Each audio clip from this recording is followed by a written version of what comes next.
And now it's time for another Dice Tower review with me, Robert Geistlinger. So traditionally in a Lovecraftian game, we expect to see certain things. We expect to see Cthulhu, we expect to see other ancient gods, we expect to see cultists and elder signs, and we expect to play as heroes or investigators who are trying to stop that. Well, today we're going to change that around, and we're going to take a look at a game where we're going to be the cultists trying to summon forth the ancient ones. Today we're taking a look at Fate of the Elder Gods.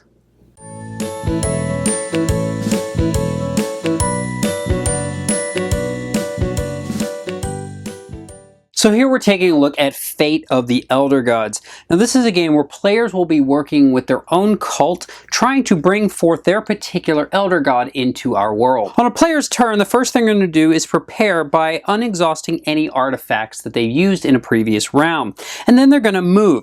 Now movement in the game is handled via these dual-purpose spell cards, in that you're going to play one that matches the location that you wish to go. So in this case, if I were to play this one, I would play it to where the Fate piece currently resolves in its astral line here, and I would move the piece to this location.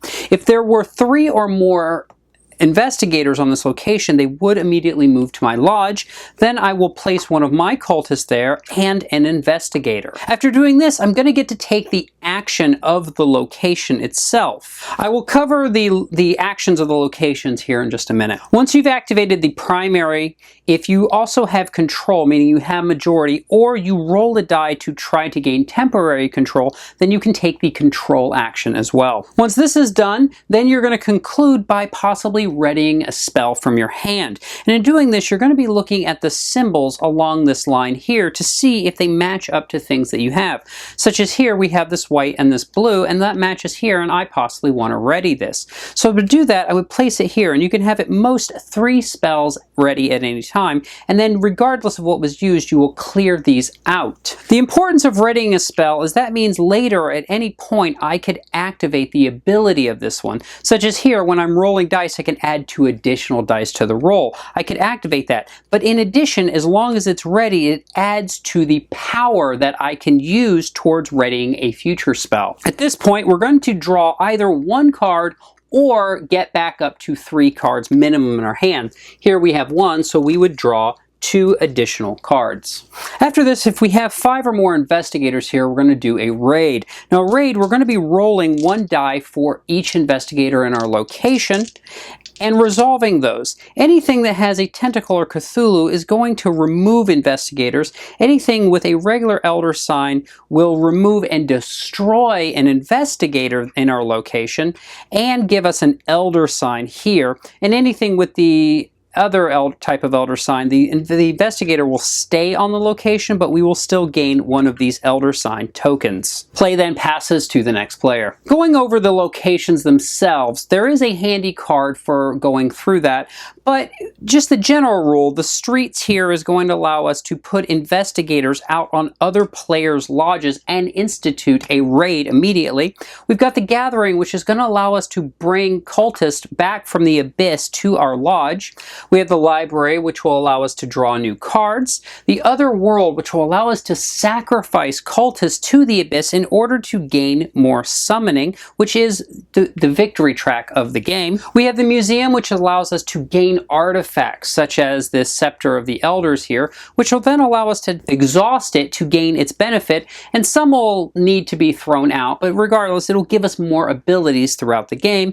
And we have the ceremony, which will allow us to gain gate cards, which effectively act like wild cards in the game. In addition to that, if you do have control and are able to take the control action, there is a secondary action on all of them that is a little more powerful, such as here at the ceremony, where we would be able to sacrifice cultists, or here at the library, where we would be allowed to ready a card from our hand without paying the cost. In addition, the ceremony allows us to activate the special ability of our particular elder god, such as master here who has the Dance of the Outer Guards.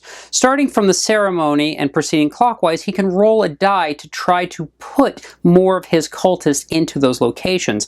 That can only be activated when taking the primary action of the ceremony. In addition, another interesting mechanism in the game is curses. Whenever a player is cursed, the player to their right actually draws the card and looks to see what will trigger it. And they need to track, because if that player ever triggers it, then they call out the card and state what happens. Such as this one here. When the cursed cult visits the museum or uses an artifact, this would happen. Their careless handling relics does not go unnoticed, and they have to add 2 investigators to their lodge and destroy an artifact that they own. But again, they will not know what's going to happen until they actually do the thing that triggers it. Gameplay continues round and round until either a player has got their summoning all the way back up to 9, in which case they have won, or if at any point a player gains 10 elder signs, the game is also immediately over, and whoever has the least amount of elder signs will be the winner.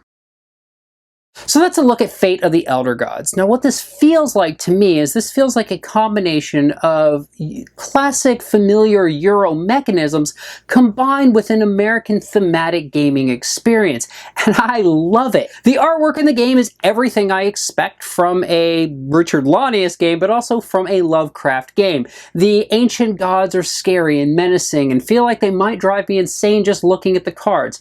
The miniatures are decent. They could have been anything in this game, so it's really not that important how detailed they are.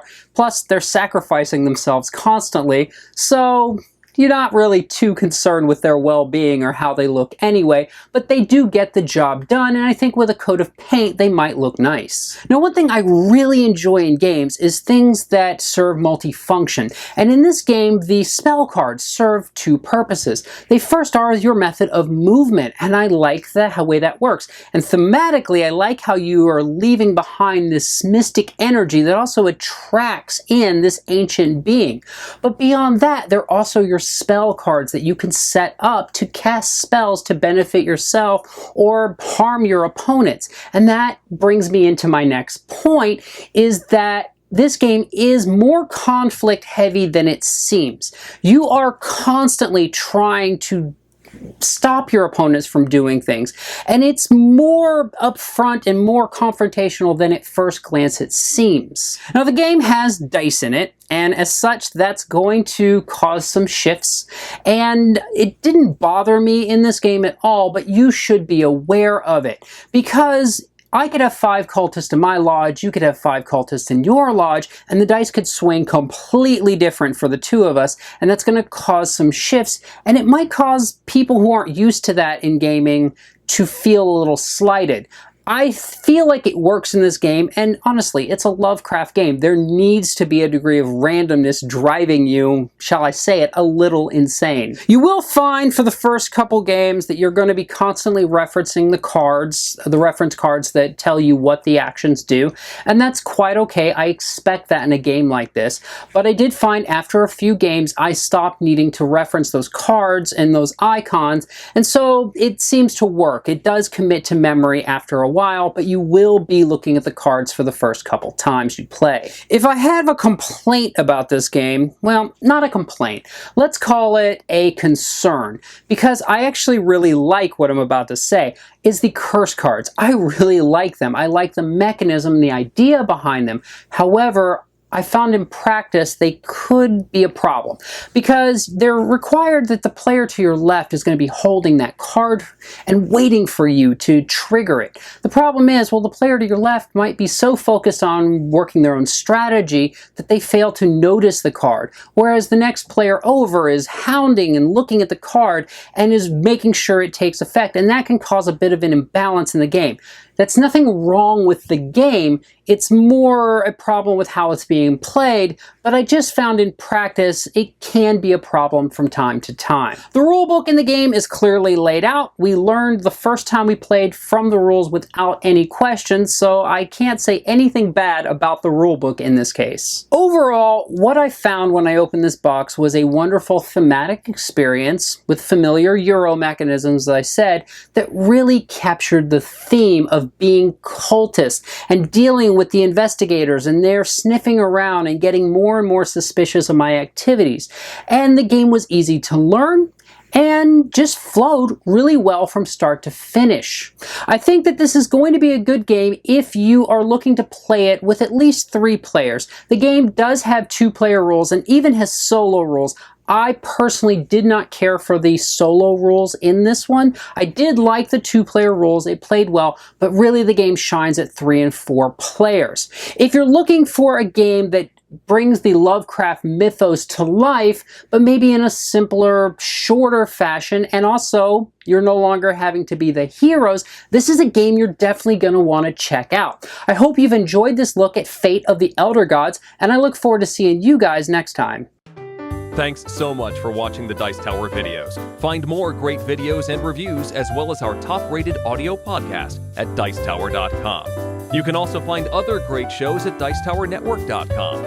I'm Eric Summerer, and you've been watching The Dice Tower. The Dice Tower is sponsored by Cool Stuff Inc., where you can find great games for great prices.